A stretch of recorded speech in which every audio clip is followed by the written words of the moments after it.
আপনি এ কথা মনে করিয়েন না যে আজকে পাপ কাজ করছেন, যখন একটু বয়স হবে অথবা যখন ঘুষের ওপর চাকরিটা হয়ে যাবে তারপর আপনি ভালো কাজ করবেন, তাহলে আপনার উপর আল্লাহর রহমত নেমে আসবে। এটা আপনি মনে করিয়েন না।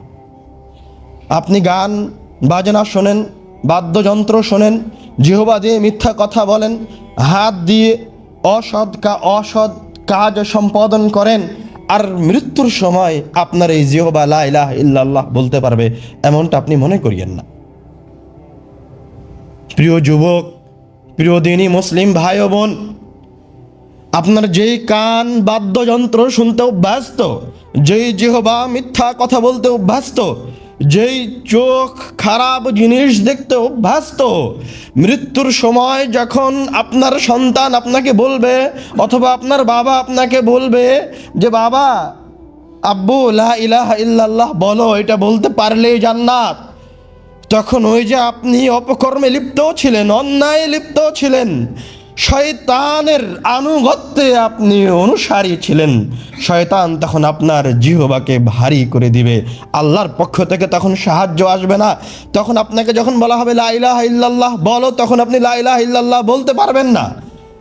যেই কান দিয়ে আপনি বাদ্যযন্ত্র শুনেছেন, সেই কান তার মৃত্যুর সময় লা ইলাহা ইল্লাল্লাহ শুনতে পাবে না। যেই চোখ খারাপ জিনিস দেখেছে, মৃত্যুর সময় রব্বুল আলামিন পরহেজগার ব্যক্তির জন্য যে সুন্দর চেহারার ফেরেশতাদেরকে পাঠান তাকে সুসংবাদ দেওয়ার জন্য, মৃত্যুর কষ্টের সময় কষ্টকে লাঘব করার জন্য রব্বুল আলামিন যে ফেরেশতাদেরকে পাঠান, এই পাপিষ্ঠ চক্ষু রব্বুল আলামিনের ওই ফেরেশতাদেরকে দেখতে পাবে না। আপনি কেন মৃত্যুকে অবহেলা করছেন? যেই 10-15টা মিনিট আপনি অপচয় করছেন, যেই সম্পদ আপনি সুদের উপর ব্যয় করেছেন, যেই সম্পদ আপনি কুক্ষিগত করেছেন অথবা জুলুম করেছেন, আপনার মতো অত্যাচারী পাপিষ্ঠ মুমিন যখন মৃত্যুর দিকে ধাবিত হবে এবং যখন তার কাছে খারাপ ফেরেশতা আসবে, তখন সে রব্বুল আলামিনের কাছে ফরিয়াদ করবে। রব্বুল আলামিন কুরআনুল কারীমে বলছেন, রব্বি লাউলা আখারতানি, একজন মুমিন তার রবকে ডেকে বলবে লাউলা আখারতানি ইলা আজালিন করিব, হে আল্লাহ, আপনি যদি আমাকে আর একটা সেকেন্ড, একটা মিনিট সময় দেন, একবার সুযোগ প্রদান করেন, লা আসাদদাকা ওয়া আকুম মিনাস সালিহিন, তাহলে আমি দান সাদকা করে সালেহিনদের অন্তর্ভুক্ত হয়ে যাব। কেননা একজন মুমিন, একজন পাপিষ্ঠ মুমিন, পাপাচারী মুমিন, ও জানে যে তার দান সবচেয়ে শক্তিশালী ইবাদত। এখন যেহেতু মৃত্যু চলে এসেছে, ও রব্বুল আলামিন আমাকে আরেকবার জীবন দেবে না, একটা মিনিট যদি সময় পাওয়া যায় তাহলে আমি দান সাদকা করে সালেহিনদের অন্তর্ভুক্ত হতে পারবো। কিন্তু রব্বুল আলামিন তখন তাকে একটা সেকেন্ড, একটা মিনিট সময় দিবেন না দান সাদকা করার জন্য। মৃত্যুর আগে প্রস্তুতি গ্রহণ করেন। যেই খারাপ মানুষটা কবরে আছে, আপনি যেই কবরের পাশ দিয়ে হেঁটে যান, যেই গোরস্থানে যান, ওই কবরের ভিতরে থাকা একজন পাপিষ্ঠ ব্যক্তি তার রবের কাছে ফরিয়াদ করে বলছে, রব, আমাকে দুনিয়ায় আরেকবার ফিরিয়ে দাও। যে ব্যক্তিটা জাহান্নামে থাকবে, ইয়াসতারিখুনা ফীহ, ওই জায়গায় চিৎকার করে করে বলবে, রব্বুল আলামিন, তুমি আমাকে আরেকবার দুনিয়ায় ফিরিয়ে দাও, আমি ভালো কাজ করব। আপনি যে 10 মিনিট অপচয় করছেন এই জমিনের উপরে এখন উপস্থিত, যে একটা মিনিট সময় অতিবাহিত করছেন, এই একটা মিনিট সময়ের জন্য ওই কবরের ভিতরে থাকা ব্যক্তিটা চিৎকার করছে। আপনি ওই কবরে যাওয়ার আগে, ওই কবরে ঢোকার আগেই আপনার এই 5 মিনিট সময়কে মূল্যায়ন করেন, 1 মিনিট সময়কে মূল্যায়ন করেন। কবরে চলে গেলে 1 মিনিট সময় আর দ্বিতীয়বার ফিরে আসবে না ভাই আমার, এই একটা দিন আর ফিরে আসবে না ওই কবরে ঢুকে গেলে। যতই চিৎকার করেন না কেন, রব্বুল আলামিন অসংখ্য আয়াতে বলেছেন, আল্লাহ রাসূল অসংখ্য হাদিসে বলেছেন যে পাপিষ্ঠ রব্বুল আলামিনের কাছে ফরিয়াদ করবে আরেকবার ফিরে আসার জন্য, কিন্তু সুযোগ হবে না। আপনি রব্বুল আলামিনের ওই নাসিহাকে স্মরণ করেন, ওই মৃত্যুকে স্মরণ করেন, একবার 2বার নয়, বেশি বেশি ঘন ঘন স্মরণ করেন। আজকের আলোচনার আপনার জন্য শেষ উপদেশ এই যে আপনি মৃত্যুকে বেশি বেশি স্মরণ করবেন এবং মৃত্যুটাকে অন্তর দিয়ে অনুভব করার জন্য, যেমন আল্লাহ রাসূল নাসিহা প্রদান করলেন যে তোমরা কবর জিয়ারত করতে যাও। আপনিও মাঝে মাঝে কবর জিয়ারত করতে যান, কবরে গিয়ে সালাম দেন, অন্তর দিয়ে চোখটা বন্ধ করে অনুভব করেন যে সামনে যেই কবরটা আছে ওই কবরটা আপনার, এটা আপনার ব্যাংক, এই জায়গায় আপনার সব সম্পদ আছে। আপনি এবার চিন্তা করেন যে ওই কবরে আপনার কতগুলি ভালো আমল রাখা আছে, কয়টা নেকি রাখা আছে, কয় দিনের সালাত রাখা আছে, কয় দিনের সিয়াম রাখা আছে, কয়টা টাকা জমা করে রাখা আছে। আবার আপনি চিন্তা করেন যে ওই কবরে আপনার কতগুলি জুলুম জমা করে রাখা আছে, আপনার কতগুলি ঘুষের ওপর অর্থ সম্পদ নেওয়া অর্থগুলি ওই কবরে জমা করে রাখা আছে, কতগুলি মিথ্যা কথা ওই কবরে জমা করে রাখা আছে, কতগুলি পাপ কাজ, কতগুলি জেনা, কতগুলি অন্যায় ওই কবরের মাঝে রাখা আছে। আপনি একবার আপনার দুটো চোখ বন্ধ করে কল্পনা করেন, তাহলে আপনি এটা অনুভব করতে পারবেন যে আপনি ভালো মানুষ না খারাপ মানুষ। আপনি আপনার এই মৃত্যুকে স্মরণ করে রব্বুল আলামিনের কাছে ফিরে যাওয়ার চেষ্টা করেন, রব্বুল আলামিনের কাছে কল্যাণকর মৃত্যু চান, পরহেজগার হওয়ার চেষ্টা করেন, জীবনকে ইবাদতে রূপান্তরিত করেন, জীবনকে নেকিতে রূপান্তরিত করেন। আপনার জীবনের যেন একটা সেকেন্ডও না থাকে যেটা ইবাদতে রূপান্তর করা হয়নি। আপনার জীবনে যেন একটা মিনিটও না থাকে যেটাকে আপনি ইবাদতে রূপান্তরিত করেননি। আপনার জীবনে যেন এরকম কোনো কাজ না থাকে যেটা রব্বুল আলামিনের ইবাদত নয়। ওয়ামা উমিরু, তাদেরকে কোনো নির্দেশ দেওয়া হয়নি ইল্লা লিয়াবুদুল্লাহ মুখলিসিন, শুধুমাত্র একটা নির্দেশ ব্যতীত যে তারা রব্বুল আলামিনের ইখলাসের সাথে ইবাদত করবে। তিনি বলছেন আল্লাহ রাসূলের মুখে মৃত্যুর বিপদ, মৃত্যুর ফিতনা, কষ্টের কথা শুনে সাহাবায়ে কেরামগণ মসজিদে নববীর ভিতরে এমনভাবে কান্নাকাটি করতে শুরু করলো যে মসজিদের ভিতরে শুধু হু হু করে আওয়াজ হচ্ছিল এবং কান্নার স্বর এত বেশি হয়ে গেল যে আমরা সাহাবীরা আল্লাহ রাসূলের শেষ কথাগুলি শুনতে পাচ্ছিলাম না ভালো মতো। সুবহানাল্লাহ। বারা বিন আযিব রাদিয়াল্লাহু তাআলা আনহু বলছেন কুন্না মা রাসূলিল্লাহি সাল্লাল্লাহু আলাইহি ওয়াসাল্লাম ফি জানাজাতিন, আমরা আল্লাহ রাসূলের সাথে একটা জানাজায় ছিলাম। ফাজালাসা আলা শাফিরিল কবর, আল্লাহ রাসূল সাল্লাল্লাহু আলাইহি ওয়াসাল্লাম কবরের কিনারে বসে গেলেন। ফাবাকা, কবরের কিনারে বসে আল্লাহ রাসূল সাল্লাল্লাহু আলাইহি ওয়াসাল্লাম কাঁদতে লাগলেন কবরকে সামনে রেখে।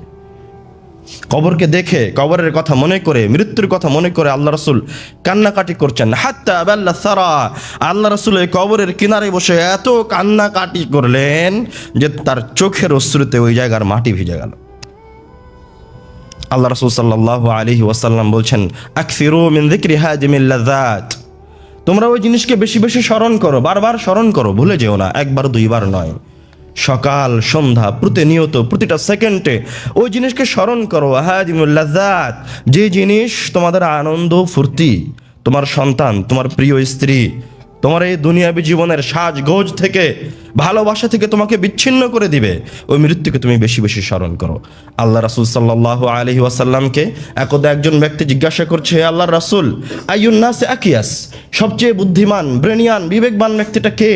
তখন আল্লাহ রাসূল সাল্লাল্লাহু আলাইহি ওয়াসাল্লাম বললেন আকসারুহুম লিল মাউতি যিকরা, যেই ব্যক্তি বেশি বেশি মৃত্যুকে স্মরণ করে, ওয়া আহসানুহুম লিমা বা'দাহু ইস্তি'দাদা, এবং যে মৃত্যুকে স্মরণ করে মৃত্যুর পরবর্তী সময়ের জন্য উত্তম প্রস্তুতি গ্রহণ করে, উলাইকাল আকিয়াস, তারাই হচ্ছে সবচেয়ে বুদ্ধিমান, সবচেয়ে ব্রেনিয়ান, সবচেয়ে চৌকস। আল্লাহ রাব্বুল আলামিন কোরআনুল কারীমে বলছেন সূরা হাশরের 18-19 নম্বর আয়াতে, ইয়া আইয়ুহাল্লাযীনা আমানুত্তাকুল্লাহ, হে মুমিনরা তোমরা রব্বুল আলামিনকে ভয় করো, ওয়ালতানজুর নাফসুম মা কদ্দামাত লিগাদিন, এবং প্রত্যেক ব্যক্তি যেন চিন্তা ভাবনা করে, বিবেচনা করে সে আগামী কালকের জন্য কি রেখেছে।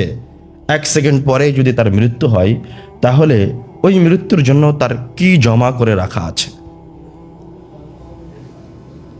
আবার আল্লাহ রাব্বুল আলামিন বললেন তাকুল্লাহ, তোমরা রব্বুল আলামিনকে স্মরণ করো এবং তোমরা আল্লাহ রাব্বুল আলামিনকে ভুলে যেও না। ফাআনসাহুম আনফুসাহুম, তোমরা যদি আল্লাহকে ভুলে যাও, রব্বুল আলামিনের কাছে যাওয়ার কথাকে ভুলে যাও, তাহলে রব্বুল আলামিন তোমার নিজেকে ভুলের মাঝে রেখে দিবেন, নিজেকে ভুলিয়ে দিবেন, তুমি তোমার নিশ্চিত গন্তব্যের কথা ভুলে যাবে। মৃত্যু আমাদের জীবনে আসবে, সেখান থেকে বেঁচে ফেরার বা পরিত্রাণ পাওয়ার কোনো সুযোগ নাই। কোনো আধুনিক শক্তি অথবা কোনো ক্ষমতা, কোনো সাম্রাজ্য কোনো মানুষকে, কোনো ব্যক্তিকে মৃত্যু থেকে বিরত রাখতে পারবে না। নাফারমানদের মাঝে সবচেয়ে বড় নাফারমান, সবচেয়ে জালেম, এবং এই জমিন ও রব্বুল আলামিনের এখন পর্যন্ত যাকে তিনি সবচেয়ে বেশি ক্ষমতা দিয়েছিলেন নাফারমানদের মাঝে থেকে, তাদের মধ্যে একজন হচ্ছে ফেরাউন। ফেরাউনই একমাত্র মানুষ যার কাছে এত বড় সাম্রাজ্য ছিল যে সে নিজেকে ইলাহ বলে দাবি করেছিল। আজ পর্যন্ত কোনো মানুষ নিজেকে ইলাহ বলে দাবি করেনি। আল্লাহ রব্বুল আলামিন তাকেও মৃত্যুর স্বাদ আস্বাদন করিয়েছেন এবং অপমানজনক মৃত্যু দান করেছেন। মানুষ যত বড়ই ক্ষমতার অধিকারী হোক না কেন, মানুষকে মৃত্যুর স্বাদ আস্বাদন করতেই হবে। যারা 17 বছর যাবৎ অত্যাচার করেছে, মানুষের উপর জুলুম করেছে, কত মানুষকে অন্যায়ভাবে হত্যা করেছে, যাদেরকে মেরেছে, যাদেরকে মেরে ফেলেছে, তাদের তো এক না একদিন মরতেই হতো। কিন্তু যারা অত্যাচার করে পালিয়ে গেছে, কেউ ইন্ডিয়ায়, কেউ লন্ডনে, কেউ ইউরোপ বিশ্বের বিভিন্ন দেশে, তারা কি মৃত্যু থেকে বেঁচে যাবে? তারা কি রব্বুল আলামিনের এই সুনিশ্চিত বিপদ থেকে পরিত্রাণ পাবে? তাদের তাহাজ্জুদের সালাত, তাদের হজ, তাদের জাকাত, তাদের সিয়াম কি তাদের এই জুলুম থেকে ফিরিয়ে নিয়ে আসতে পারবে? পারবে না। এটা একটা সুনিশ্চিত গন্তব্য এবং এমন এক বিপদ যে একজন মুমিনকেও গ্রাস করবে, একজন মুনাফিককেও গ্রাস করবে, একজন মুসলিমকেও গ্রাস করবে, একজন অমুসলিমকেও গ্রাস করবে।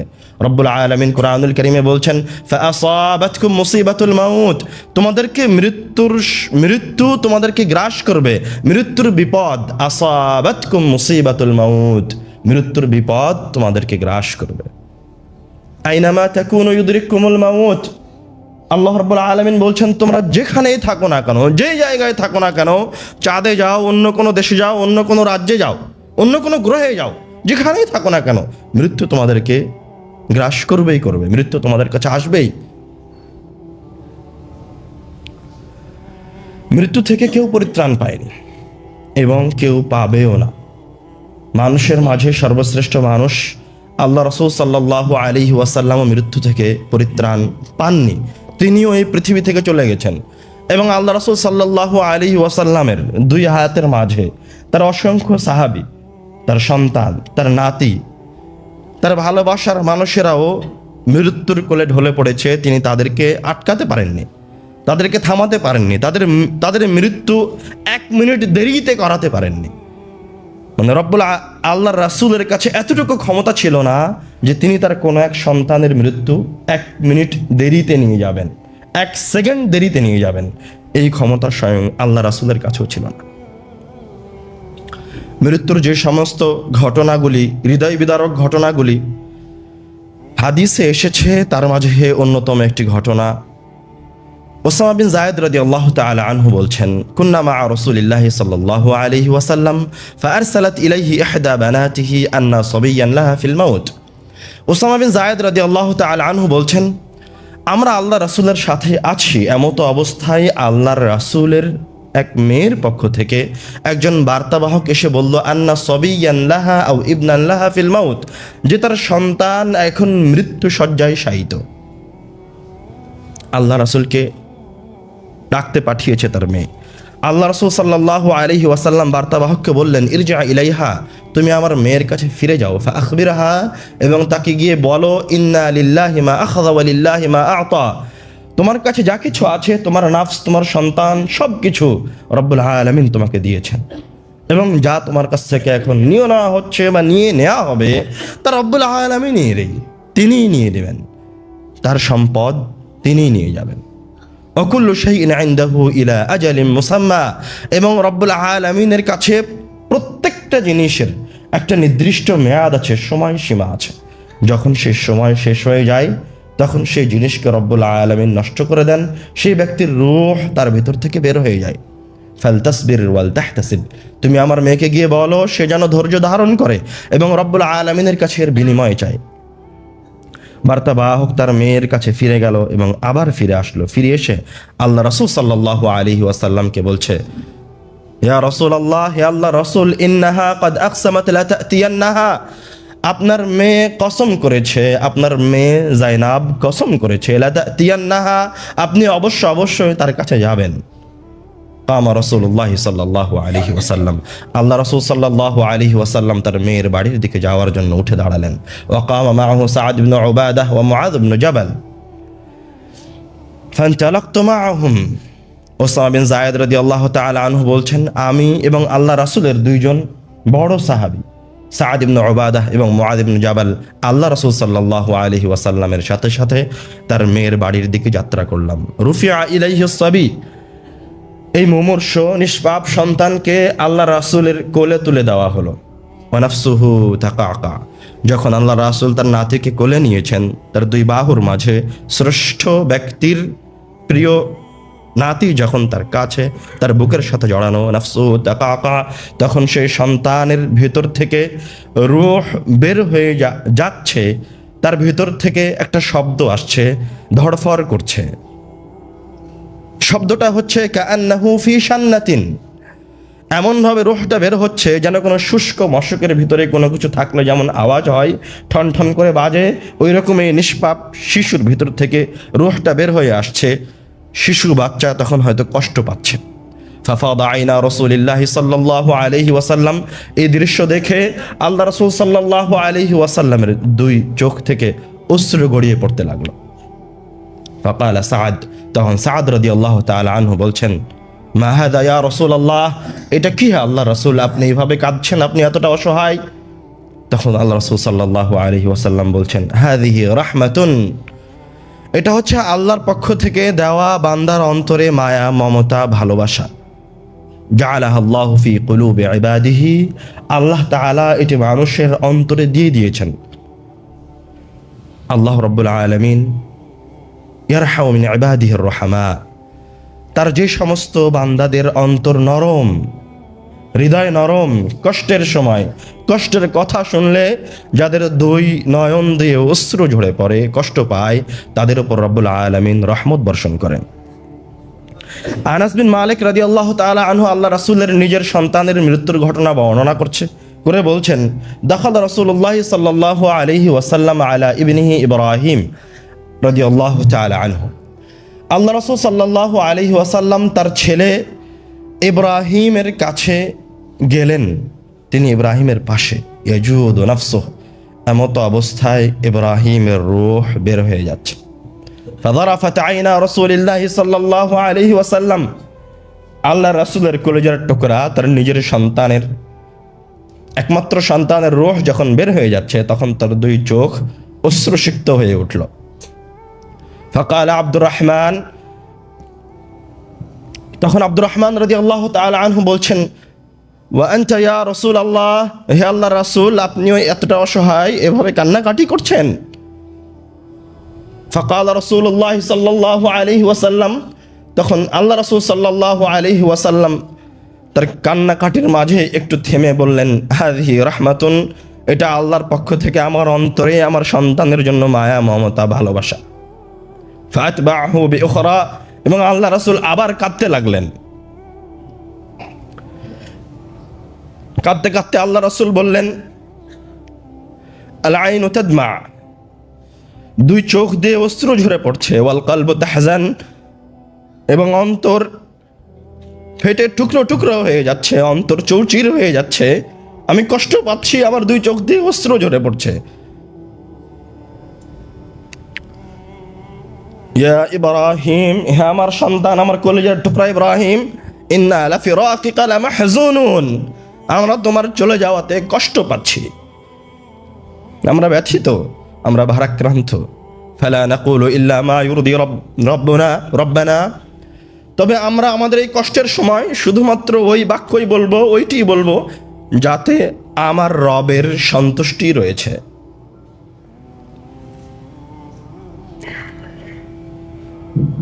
স্বয়ং আল্লাহ রাসূল সাল্লাল্লাহু আলাইহি ওয়াসাল্লাম পৃথিবী থেকে বিদায় নিয়েছেন। এছাড়াও আরও অসংখ্য ঘটনা হাদিসে এসেছে যেগুলোতে আল্লাহ রাসূল তাদের প্রিয়জনের বিচ্ছেদে কান্নাকাটি করেছেন। যেমন মুতার যুদ্ধে আল্লাহ রাসূল যখন তার সাহাবীদেরকে যুদ্ধে পাঠালেন এবং তিনি মদিনায়, এবং তার কাছে খবর আসলো যে তার সেনাপতির একে একে মৃত্যুবরণ করছে, তো এই হাদিসটা আল্লাহ রাসূল মসজিদে নববীতে তার সাহাবীদের সামনে বলছেন। তার প্রিয় ভাজন ব্যক্তিদের মৃত্যুর কথা তিনি যখন তার সাহাবীদের সামনে বলছেন, রাবি বর্ণনা করছে, আখাযা রায়াতু যায়দুন ফাউসিবা, প্রথমে যায়েদ রাদিয়াল্লাহু তাআলা আনহু ইসলামের পতাকাকে উত্তোলন করে ধরলেন। তিনি মুতার যুদ্ধে মুসলমানদের প্রথম সেনাপতি। ফাউসিবা, তিনি আহত হলেন এবং মৃত্যুবরণ করলেন। সুম্মা আখাযা জাফারুন, অতঃপর জাফর রাদিয়াল্লাহু তাআলা আনহু এই পতাকাকে উত্তোলন করে ধরলেন। তিনি মুতার যুদ্ধে মুসলমানদের দ্বিতীয় সেনাপতি। শত্রু বাহিনীর কাফেররা তাকেও হত্যা করলো, তার 2 হাত কেটে দিল। তখন তিনি তার বুক দিয়ে পতাকাকে সমুন্নত করে রেখেছিলেন। কোনো কোনো বর্ণনা এসেছে তার শরীরে ৭৭ থেকে ১০০টা তরবারির আঘাত ছিল। তিনিও মৃত্যুবরণ করলেন। ফাআখাযা রায়াতু ইবনে রাওয়াহা, অতঃপর ইবনে রাওয়াহা রাদিয়াল্লাহু তাআলা আনহু ইসলামের পতাকাকে সমুন্নত করে ধরলেন। তিনি তৃতীয় সেনাপতি হিসেবে নিযুক্ত হলেন। তিনিও শাহাদত বরণ করলেন। আল্লাহ রাসূল যখন তার এই নিকটতম সাহাবীদের মৃত্যুর কথা মসজিদে বসে বলছিলেন, যারাফাত আইনা রাসূলিল্লাহি সাল্লাল্লাহু আলাইহি ওয়াসাল্লাম, অথবা ফাদা আইনা রাসূলিল্লাহি সাল্লাল্লাহু আলাইহি ওয়াসাল্লাম, তখন আল্লাহ রাসূলের 2 চোখ দিয়ে অশ্রু গড়িয়ে পড়ছিল। আল্লাহ রাসূল সাল্লাল্লাহু আলাইহি ওয়াসাল্লাম নরম হৃদয়ের মানুষ ছিলেন। তিনি রব্বুল আলামিনের সবচেয়ে নিকটতম বান্দা ছিলেন, সর্বশ্রেষ্ঠ বান্দা ছিলেন, নেককার বান্দা ছিলেন। তারপরেও তিনি কারো মৃত্যুকে 1 সেকেন্ড থামাতে পারেননি। কারো মৃত্যুর বিষয়ে আল্লাহ রাসূল সাল্লাল্লাহু আলাইহি ওয়াসাল্লাম সহযোগিতা করতে পারেননি। আয়েশা রাদিয়াল্লাহু তাআলা আনহা স্বয়ং আল্লাহ রাসূলের মৃত্যুর ঘটনা বিস্তারিত তুলে ধরেছেন। সহিহ বুখারীতে এসেছে, একাধিক গ্রন্থে একাধিকভাবে এই বর্ণনা তুলে ধরা হয়েছে। আয়েশা রাদিয়াল্লাহু তাআলা আনহা বলছেন, ইন্না মিন নিআমিল্লাহি আলাইয়া, আল্লাহ রাব্বুল আলামিনের আমার উপরে কিছু নিয়ামত রয়েছে। তার মাঝে একটা নিয়ামত হচ্ছে আন্না রাসূলুল্লাহি সাল্লাল্লাহু আলাইহি ওয়াসাল্লাম তুফিয়া ফি বাইতিহি ফি ইয়াউমি, আল্লাহ রাসূল সাল্লাল্লাহু আলাইহি ওয়াসাল্লাম আমার দিনে আমার বাড়িতে মৃত্যুবরণ করেছেন। বাইনা সাহরি ওয়া নাহরি, আল্লাহ রাসূল সাল্লাল্লাহু আলাইহি ওয়াসাল্লাম যখন মারা যান, তার নিঃশ্বাস বের হয়ে যায়, তখন তিনি আমার কোলে, আমার শরীরে তিনি হেলান দিয়ে আছেন। বাইনা সাহরি ওয়া নাহরি, আমার থুতনির নিচে এই জায়গার মাঝে তিনি ধরে আছেন আল্লাহ রাসূল সাল্লাল্লাহু আলাইহি ওয়াসাল্লামকে। জামা আল্লাহু বাইনা রিকি ওয়া রিকিহি ইনদা মাউতিহি, আল্লাহ রাসূলের মৃত্যুর সময় রব্বুল আলামিন আমার মুখের লালা এবং আল্লাহ রাসূলের মুখের লালাকে একত্রিত করেছেন। দাখালা আলাইয়া আব্দুর রহমান ওয়া আনা মুসনিদাতু রাসূলিল্লাহি সাল্লাল্লাহু আলাইহি ওয়াসাল্লাম। আয়েশা রাদিয়াল্লাহু তাআলা আনহা বলছেন, আমি আল্লাহর রাসূলকে আমার শরীরে হেলানা দিয়ে নিয়ে আছি, এমত অবস্থায় আমার ভাই আব্দুর রহমান ঘরে প্রবেশ করলো। ওফিয়াদিহি সিওয়াক, তার হাতে একটা মিসওয়াক আছে। আল্লাহ রাসূল সাল্লাল্লাহু আলাইহি ওয়াসাল্লাম ইয়ানজুরু ইলাইহি, বারবার ওই মিসওয়াকটার দিকে তাকাচ্ছেন। আরাফতু আন্নাহু ইউহিব্বুস সিওয়াক, মা আয়েশা বলছেন, আমার আগে থেকে জানা ছিল আল্লাহ রাসূল সাল্লাল্লাহু আলাইহি ওয়াসাল্লাম মিসওয়াক করতে ভালোবাসেন। আমি আল্লাহ রাসূলকে জিজ্ঞাসা করলাম, আখুযুহু লাক, আমি কি আপনার জন্য মিসওয়াকটা নিয়ে দিব? আশারা বিরাসিহি আই নাআম, আল্লাহ রাসূল মাথা দিয়ে মা আয়েশাকে ইঙ্গিত করলেন, হ্যাঁ মিসওয়াকটা আমাকে দাও। ফাতানাওয়ালতুহু, আমি মিসওয়াকটা নিয়ে আল্লাহ রাসূলের হাতে দিলাম। ফাশতাদ্দা আলাইহি, আল্লাহ রাসূল এই মিসওয়াক দিয়ে মিসওয়াক করার চেষ্টা করলেন, চাবানোর চেষ্টা করলেন। ফাশতাদ্দা আলাইহি, কিন্তু মিসওয়াক করা তার জন্য কঠিন হয়ে গেল, তিনি ওই মিসওয়াকটা চাবাতে পারলেন না। মৃত্যুর সময় তার মাঝে এতটুকু শক্তি অবশিষ্ট ছিল না।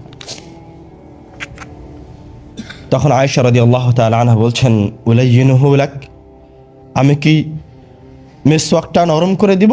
ফাআশারা বিরাসিহি, আয়েশা আল্লাহ রাসূল সাল্লাল্লাহু আলাইহি ওয়াসাল্লাম আয়েশা রাদিয়াল্লাহু তাআলা আনহাকে মাথা দিয়ে ইশারা করলেন, আই নাম, হ্যাঁ মিসওয়াকটা নরম করে দাও। আল্লাহ আয়েশা রাদিয়াল্লাহু তাআলা আনহা মিসওয়াকটা নরম করে আল্লাহ রাসূলের মুখে দিলেন। ফাআমারা বিহি, আল্লাহ রাসূল সাল্লাল্লাহু আলাইহি ওয়াসাল্লাম এই মিসওয়াক দিয়ে মিসওয়াক করলেন। বাইনা ইয়াদাইহি রাকওয়াতুন আও উলবাতুন, আয়েশা রাদিয়াল্লাহু তাআলা আনহা বলছেন, তার মৃত্যুর সময় যখন আরো ঘনিয়ে আসলো, তার 2 হাতের মাঝে একটা পাত্র ছিল, ফিহি মাউন, তাতে ছিল পানি। ইদখিলু ইয়াদাইহি ফিহি, আল্লাহ রাসূল সাল্লাল্লাহু আলাইহি ওয়াসাল্লাম মৃত্যুর কষ্টে বারবার তার হাতটা ওই পানির মাঝে ঢোকাচ্ছেন। ইমসাহু বিহিমা, এবং তার 2 হাত দিয়ে তার মুখটা মাসাহ করছেন। যখন মানুষ কষ্ট পায় তখন যেটাতে সে আরাম পায় সেটাই সে করে।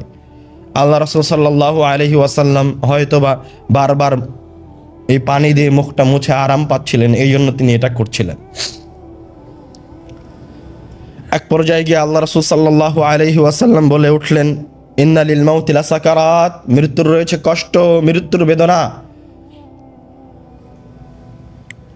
আর এক হাদিসে এসেছে আল্লাহ রাসূল সাল্লাল্লাহু আলাইহি ওয়াসাল্লাম তার রবকে ফরিয়াদ করে বললেন তার মৃত্যুর সময়, আল্লাহুম্মা আইন্নি ফি সাকারাতিল মাউতি ওয়া গামারাতি, হে আল্লাহ আপনি আমাকে সাহায্য করুন, সহযোগিতা করুন, ফি সাকারাতিল মাউতি ওয়া গামারাতি, এই মৃত্যুর কষ্টের সময়, এই মৃত্যুর বেদনার সময়, এই মৃত্যুর যন্ত্রণার সময়। প্রিয় মুসলিম ভাই ও বোন, আপনি একবার কল্পনা করেন, একবার চিন্তা করেন যে আপনি কোন পর্যায়ের বান্দা, রব্বুল আলামিনের কোন পর্যায়ের গোলাম, কোন পর্যায়ের দাস।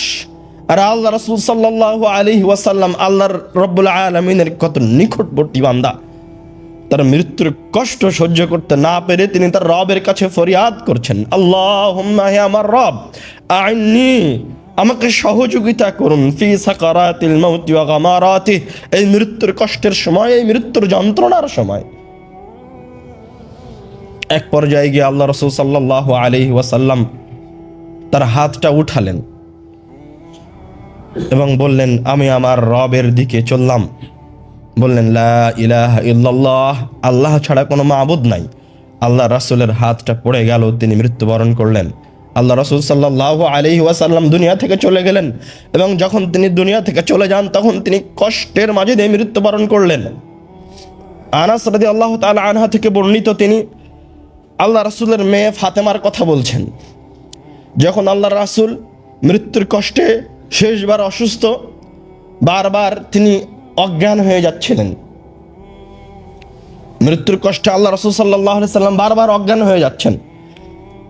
তখন আল্লাহ রাসূলের কন্যা ফাতেমা রাদিয়াল্লাহু তাআলা আনহা আল্লাহ রাসূলের কষ্ট দেখে বলছেন, ওয়া কারবা আবাহু, হায় আমার আব্বুর কতই না কষ্ট, আমার আব্বুর কত কষ্ট। তখন আল্লাহ রাসূল সাল্লাল্লাহু আলাইহি ওয়াসাল্লাম তার মেয়েকে সান্ত্বনা দিয়ে বলছেন, লা কারবা আলা আবিকা বা'দা হাযাল ইয়াউম, আজকের যে কষ্ট তোমার আব্বু পাচ্ছে, যেই যন্ত্রণা, যেই বেদনার মাঝে দিয়ে আজকের দিনটা পার করছে, আজকের দিনের পরে তোমার আব্বুর আর কোনো কষ্ট নাই। তিনি তার মেয়েকে এইভাবে সান্ত্বনা দিলেন, কেননা তার মৃত্যুর পর তার জন্য জান্নাত অপেক্ষা করছে। ফাতেমা রাদিয়াল্লাহু তাআলা আনহা আল্লাহ রাসূলের ওই কন্যা, যিনি তার মক্কা জীবনের সংগ্রাম দেখেছেন, তার মদিনা জীবনের সংগ্রাম দেখেছেন, তিনি ওই কন্যা যিনি এই দৃশ্য দেখেছেন যে তার পিতা রক্তাক্ত অবস্থায় পড়ে আছে। তিনি এই দৃশ্য দেখেছেন যখন মক্কার কুরাইশেরা তার মাথার ওপর বহড়ি চাপিয়ে দিয়েছে, তিনি মারা যান অবস্থা। তিনি এই অবস্থা দেখেছেন যখন মক্কার কুরাইশেরা আল্লাহ রাসূলকে এবং তার পরিবারকে সমাজ থেকে আলাদা করে দিয়েছিল, এক ঘরে করে দিয়েছিল। তিনি আল্লাহ রাসূল সাল্লাল্লাহু আলাইহি ওয়াসাল্লামের সংগ্রামী জীবনের সাথে, কষ্টদায়ক জীবনের সাথে পরিচিত ছিলেন। তো তার পিতার জীবনের সূচনা থেকে, নবুয়ত থেকে মৃত্যু পর্যন্ত শুধু কষ্টের উপর দিয়ে পার হয়েছে, শুধু সংগ্রামের উপর দিয়ে পার হয়েছে। ওই জন্য তিনি তার মেয়েকে বলছেন যে আজকের পরে তোমার আব্বুর আর কোনো কষ্ট নাই, আজকের পরে তোমার আব্বুর জন্য জান্নাত অপেক্ষা করছে। ফাতেমা রাদিয়াল্লাহু তাআলা আনহা যখন আল্লাহ রাসূলকে মাটি দিয়ে আসা হলো, তখন সাহাবীদেরকে জিজ্ঞাসা করছেন, আনাস রাদিয়াল্লাহু তাআলা আনহুকে জিজ্ঞাসা করছেন, তোমাদের অন্তর এটা কিভাবে মেনে নিল? তাবাত আনফুসুকুম, তোমাদের অন্তর কিভাবে এটা সহ্য করতে পারলো যে তোমরা আল্লাহর রাসূলকে ওই কবরে ঢুকিয়ে তার উপর মাটি চাপিয়ে দিলা? তোমরা তার নির্দেশে যে কোনো জায়গায় মৃত্যুর মুখে ঝাঁপিয়ে পড়তে, তার নির্দেশের আগে তোমরা তার আনুগত্য করতে, এইরকম মহান মানুষকে তোমরা মাটি চাপা দিয়ে চলে আসলে, তোমাদের অন্তর এটা কিভাবে মেনে নিয়েছে? আল্লাহ রাসূলকে তার সাহাবা ইকরামগণ যত ভালোবাসতেন, পৃথিবীর মাটিতে কোনো মানুষ অন্য কোনো মানুষকে এতটা ভালোবাসতে পারবে না।